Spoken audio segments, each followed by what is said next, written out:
I'm Dr. Devra Davis, and I'm here in Australia talking about my new book, Disconnect.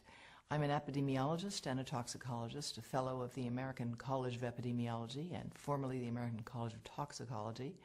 I worked in the Clinton administration. I was the founding director of the Board on Environmental Studies and Toxicology at the U.S. National Academy of Sciences, and that was the group that did the study recommending the ban on smoking on airplanes quite some time ago. But I'm really here because I'm deeply concerned about what we know now about microwave radiation and how it affects the developing brain and body. Recently, the cell phone industry has been issuing advisories itself. These are often buried inside phones, and they're telling you something very important that everyone has a right to know, which is a mobile phone is a two-way microwave radio.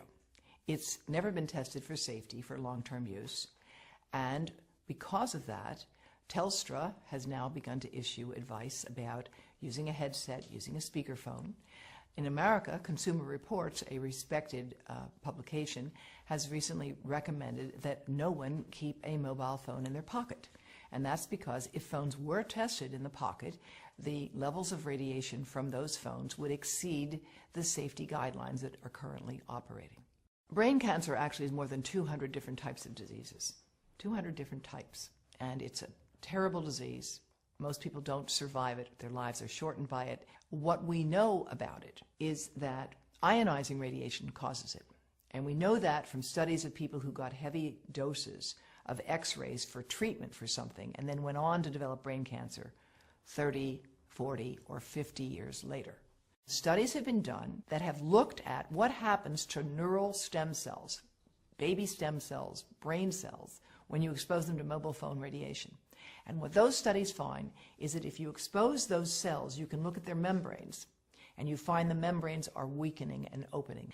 And all of these tests have experimentally indicated that mobile phone radiation can damage human brain cells, and it causes more damage to young human brain cells than to old human brain cells. Because when you put that phone here, your head is the antenna, and half of the radiation from the phone gets into you. That's the modeling work that we've done at Environmental Health Trust, which shows that a young brain will absorb the radiation almost all the way through the eye of a 3-year-old, and even an adult 34-year-old, it will still get into this part. And we are seeing effects of many different sorts as a consequence of this. Those who are on the front line of dealing with young children are deeply concerned about this at a professional level in the United States and around the world. In Israel, as well as France, as well as Belgium and Taiwan, there's an active government program to discourage the use of mobile devices by young children. There's a growing literature showing that prenatal exposure to mobile phone radiation causes serious defects in the offspring. Smaller brains, more brain damage, smaller livers, more liver damage, damage to skin cells as well. There are good reasons for concern about the long-term and short-term effects of mobile phone radiation, particularly on children, but especially on sperm. Now, the sperm studies have been developed in more than 7 different countries, and what they find is that the sperm that are exposed to current levels of mobile phone radiation die 3 times faster and have 3 times more damage on their DNA, indicating that mobile phone radiation is damaging to human sperm. More than 100 scientists have joined with me and with the chief of obstetrics and gynecology at Yale University Medical School. We have put together the Baby Safe Project, and they are handing out information to every pregnant woman that walks into Yale New Haven Medical Center, $4,500 a year, telling them how and why they need to avoid exposing the pregnant abdomen to mobile phone radiation. The breast cancer story in mobile phones is complex, as breast cancer is a complicated disease. Most of the women who get breast cancer are age 50 and older. However, growing numbers of young women are developing this disease who don't have any of the inherited risk factors for it at all, who have no family history of it, but they have one thing in common. They have all stored a mobile phone right in their bra. And in several cases, the tumors have developed right under the antenna of the phones. No phones are tested for little kids, for babies playing in their bouncy chair, for toddlers sitting in front of an iPad on an iPotty, for pregnant women holding these things over their bodies. There are no tests of radiation absorption.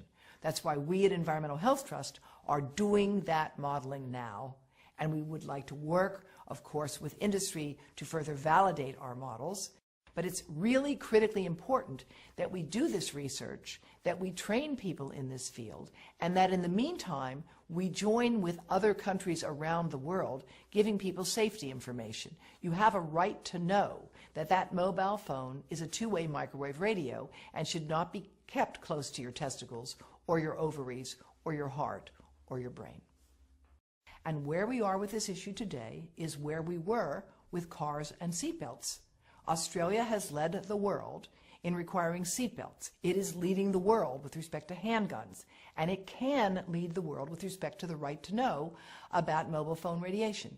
I'm very proud that Dr. Charlie Teo has issued a call for Australia to implement its current laws. You don't need a new law here. You've got the laws you need. You just need to implement them to give people the right to know about mobile phone radiation. And again, I'm delighted that Telstra's taken the first step. I think Arpanza actually does have information on their website about how to reduce radiation by keeping your calls short and telling you how to use a headset and a speakerphone. But there needs to be a more concerted effort to communicate this, just like the Canadian Parliamentary Committee on Health has recently called for.